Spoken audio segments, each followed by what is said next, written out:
катышуучулары бардыгыңыздарды келе жаткан өлкөбүздүн 30 жылдык майрамы менен чын жүрөктөн куттуктайм. 5 мүнөттүн ичинде айта турган сөздөр. Эң эле биринчиси тезисине. 30 жылдын ичинде биз эмнеге жетиштик? 30 жылдын ичиндеги биздин плюстарыбыз, мамлекеттүүлүктү түзүүдөгү. Эң эле биринчиси биз кыргызстандыктар 30 жыл мурда өзүбүздүн эгемендүү, көз карандысы, суверендүү, демократиялуу Кыргыз Республикасын түздүк. 15 декабрь 1990 жыл бүгүнкү Кыргыз Республикасынын, бүгүнкү эгемендүү жаңы Кыргыз Республикасынын түптөлгөн күнү. Ошол процесстин башында турган киши катары мен айтып коеюн, сенин эсиңде болсун. Бек болсун. 1990 жылдын 15 декабрында биз Кыргыз Республикасынын суверендүүлүгү жөнүндө декларацияны кабыл алганбыз. Так ошол декларацияда биз мамлекетибиздин атын Кыргыз Советтик Социалисттик Республика деген намынан баш тартып, терең талкуунун негизинде, чатактын негизинде, ар түркүн ой пикирлеринин айтылышынын негизинде, Советтер Союзу жашап турган мезгилде биз өзүбүздүн мамлекеттин аталышындагы аббревиатурадан Советтик Социалисттик деген эки сөздү алып коюп, Кыргыз Республикасы түзгөнбүз. Советтик Социалисттик деген сөз бул жөнөкөй аббревиатура эмес. Бул мамлекеттин түзүлүшү деген сөз советтик, бул социалистик тип государства деген сөз. Мына ошондо мурдакы союздук республикалардын ичинде биринчилерден болуп, биз өзүбүздүн республикага жаңы ат бергенбиз. 1991 жылдын 31 августунда Кыргыз Республикасын көз карандысы суверендүү демократиялык өлкө деп жарыяладык. Кабыл алган декларациябызда менин колум турат. Ошол декларация бар болгон 5 статьядан турат. Биринчи статьясы Кыргыз Республикасы эгемендүү, суверендүү, демократиялык өлкө деп турат. 3 сөз менен ошол жаңы түзүлүп жаткан мамлекетибиздин суту дагы, основасы дагы, келечекте жыла турган багыты дагы аныкталган болчу. Көз карандысыз, суверендүү, демократиялык. Кандай гана аракеттер болбосун, биз демократиядан качпашыбыз керек. Экинчи 30 жылдагы жетишкен биздин ийгиликтерибиз. Биз мамлекетибизди жөн гана атын атап койбостон экономикалык, финансалык, социалдык, саясий фундаментин түзө алдык. 30 жылдын ичинде Советтер Союзунун ичинен чыккан 15 республикалардын катарынан Кыргыз Республикасындай өзүнүн мамлекеттүүлүгүнүн фундаментинин бекемдигин, мамлекеттин дуалынын канчалык кудурети бар экенин текшерген республика болгон жок. Биз республикабызда 3 жолу мамлекеттик төңкөрүш жасап алдык. Болгондо дагы президенттерибизди кубалап, анын ичинде канча жолу кан төгүлүп, бирок бүгүнкү күнгө жетип отурабыз. Биздин мамлекет өзүнүн мамлекеттүүлүгүн 30 жылдын ичинде аныктай алды. Кыргызстандын түндүгүн бир жака, түштүгүн бир жака берип коюш, башка мамлекеттерге кошуп коюш деген иронический сөздөр. Ошо ирониянын ар жагында какой-то степени чындык турган сөздөрдөн бардыгы тең ишке ашпастан, канчалык кыйынчылык болбосун, биз мамлекетибизди фундаментинде сактап калдык, биримдигинде сактап калдык, бириктүүлүгүн дагы сактап калдык. Мына бул дагы биздин плюсубуз. Кандай кемчиликтер болду? Эң эле негизи биз 30 жылдын ичинде мына ушул мамлекеттүүлүктү түзгөн кишилердин катарында силер менен бирге турган киши катары мен айтып коеюн. Биз мамлекеттик бийликти 30 жылдын ичинде андыктап, тактап, анан ошол бийликти коргоп, ошол бийликке мүмкүнчүлүк, өзүнүн мүмкүнчүлүгүн, өзүн өзү сактоо мүмкүнчүлүгүн биз көндүрө алган жокпуз. Бизде бийликти басып алуу, бийликти өзгөртүп коюу, мамлекеттик төңкөрүш жасап коюу жөнөкөй рядовой нерсеге айланып калды. Бул биз үчүн дагы минус, бул биздин коңшуларыбызды дагы чочтат, дүйнө үчүн тере жагынан каралып, эмне үчүн Кыргызстанда ушундай өзгөрүштөр болот деген сөздөр бүт мамлекеттер боюнча, бүт дүйнө боюнча тарап кеткен сөз. Экинчи кемчилдигибиз башка эле мамлекеттер сыяктуу мүмкүн алардан дагы жогору бизде коррупциянын эң жогорку деңгээлге жеткендиги.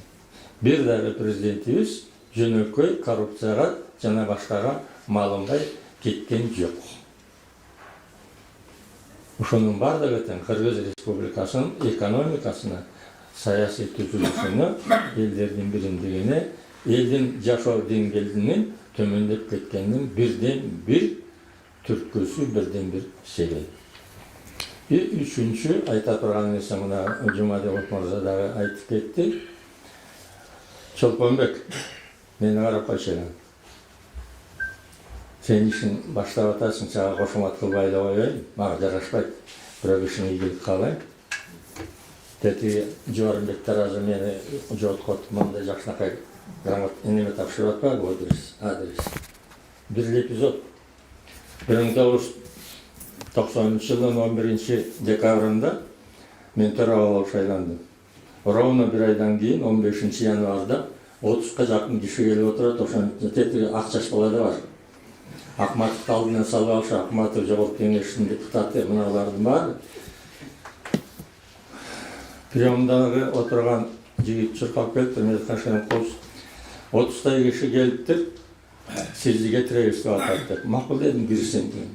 Кирип беришти. Мен отурам, турган да жок. Кандайсың аке? Айтышты, биз Миткашевич жаңы демократ президентти шайлап алдык. Сиз партократсыз. Кетиңиз. Биз сизге бир ай сорок беребиз деди. Бир айдын ичинде кетпесеңиз, бир айдан кийин колуңуздан кармап, жетелеп, ошол кабинеттен чыгарып коебуз. Мына көзү турат ушул балдардын. Мен макул дедим, бир айдан кийин. Бир айдан кийин булар келген жок, кийин сөз таап кеттик. Мен сага кабылам ушул. Мына 30 жылдан кийин мына балдар мага келип барашылыгын айтып атпайбы, папка тапшырып. Сен дагы далай таяк жейсиң. Бирок 30 жылдан кийин ушундай папкага татыктуу.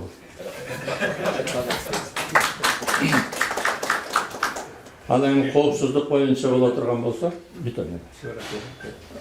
Коопсуздук жөнүндө боло турган болсо, бүгүнкү өзгөрүш, бүгүнкү өзгөчө коңшулар боюнча болуп жаткан окуялар, бул бизди коопсуздандырбай койбош керек. Сөзсүз.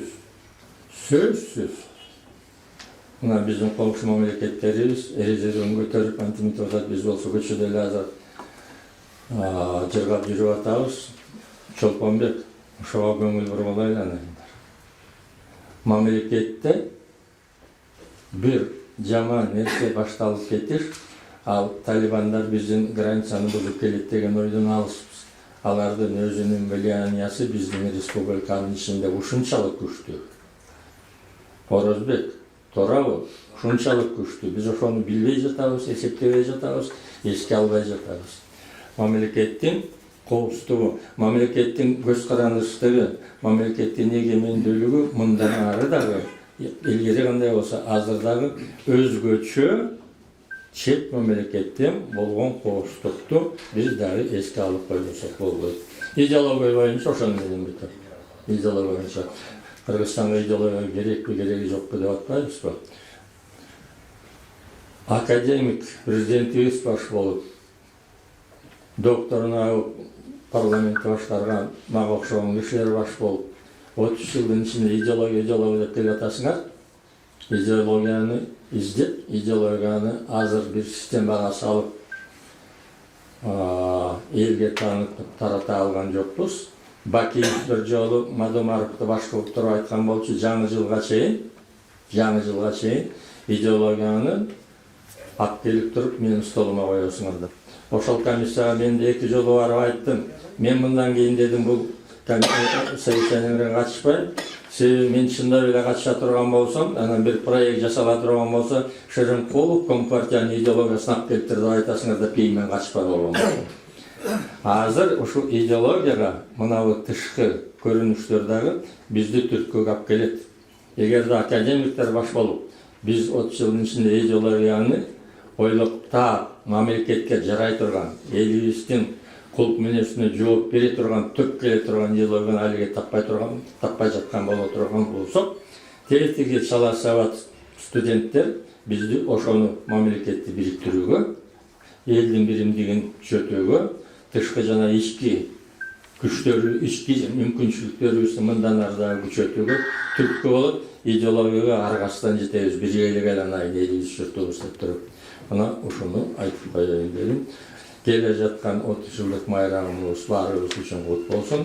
Канчалык кыйынчылыктар болбосун, канчалык мамлекеттин өсүшүндө өйдө төмөн, оюбузга келбеген, биз ошону каалабаган кыймылдар дагы болуп кетти, өзгөрүштөр дагы болуп кетти. Эми ушуну менен ошол өзгөрүштөрдөн туура жыйынтык чыгарып, мындан кийинки өсүшүбүздү туура багытка салалы деген ой.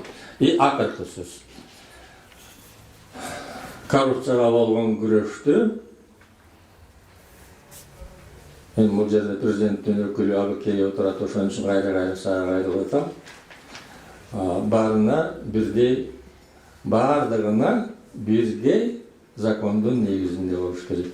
Бирөөнө чай берип, сен жакшысың деп коррупцияны баштагандарга, анан анча-мынча коррупцияга аралашкандарды жөн койгула деген бул туура болбойт.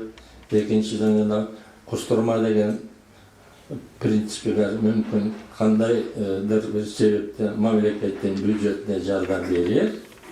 Силер ошону менен биздин чиновниктерди коррупцияга мүмкүнчүлүгү барларга сонун шарт түзүп берип атасыңар. Алай бергиле, жей бергиле, анан баланча процент ошону төлөп коесуңар дагы кете бересиңер деген. Коррупцияга болуп жаткан күрөшүңүздү мен толугу менен колдойм, бирок мында тартип, өзүнүн бир системасы, толук багыты болуш керек. Канча кеткени төлөп берди деп туруп чыгарып коюп атасыңарбы? Ошонун аркасынан толугу менен жазгыла. Канча жеген экен? Ошонун ичинен жанагы төлөгөнү канча процентин гана төлөп атат? Кээ бир кишилерге за истечением срока давности деп туруп, уголовный делоны токтотуп койдуңар, макул, закон обратной силы не имеет, элге түшүндүрүп койгула. Анын кетирген кемчилиги мындай экен. Комтурда мындай кемчилик болгон экен. Только в связи с истечением срока давности пришлось остановить проведение уголовного дела. Урматтуу бүгүнкү жыйындан ачуучуларды мен бардыгыңыздарды менин катары, карындашым катары сыйлайм, урматтайм, ар бириңизди урматтайм. Келе жаткан 30 жылдык майрамыбыз кут болсун.